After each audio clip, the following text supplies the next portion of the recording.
The first of 5 features based on the ridiculously successful comic book and cartoon franchise of the same name. This live-action animated film was produced on a budget of $13 million and released on March 30th, 1990.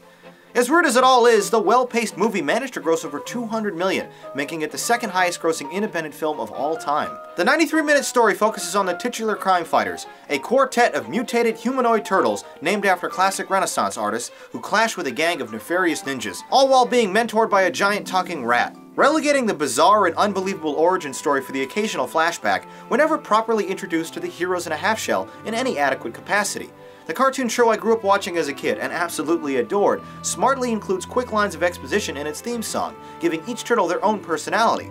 Sadly, this PG-rated picture shares none of that, leaving the uninitiated forced to follow these characters as a group entity rather than separate individuals with their own different characteristics. Thankfully though, there probably wasn't a single boy on the planet who wasn't already familiar with this fearsome foursome, who were voiced by Josh Pais, Brian Tochi, Robbie Rist, and Corey Feldman with plenty of attitude. Although I did find Pais' really thick New York accent to be a bit distracting. A Jose Canseco bat! When an invading enemy breaks through their window, Rist playfully quips, "Boy, and I thought insurance salesmen were pushy." The pizza-loving reptiles portrayed by regular-sized men in unsightly rubber suits are often more obnoxious than they are amusing. A scene where the group sits around eating pizza and dishes out impressions of old movies is pretty fun, however. In supporting roles, Judith Hoag is redeemable as a go-getting journalist. Elias Koteas is a hockey-obsessed ally, a young Sam Rockwell is featured as a gang leader, and James Saito portrays an uncompromising but poorly motivated villain. Director Steve Barron doesn't really impress with the traditional techniques used to make this picture, but at least the shots last long enough to tell who's kicking who in the martial arts sequences. I'd like to invite you all in, but,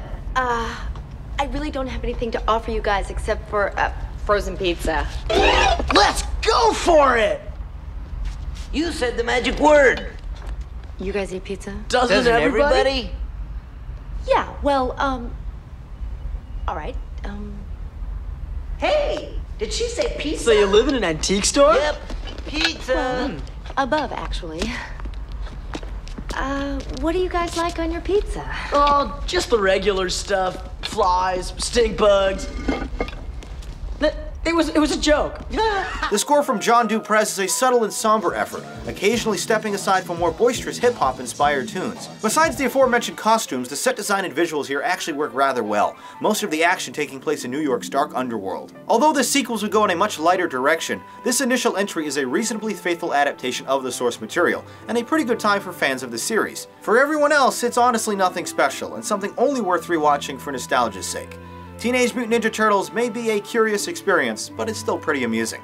And here's what you had to say about it in the YouTube comments.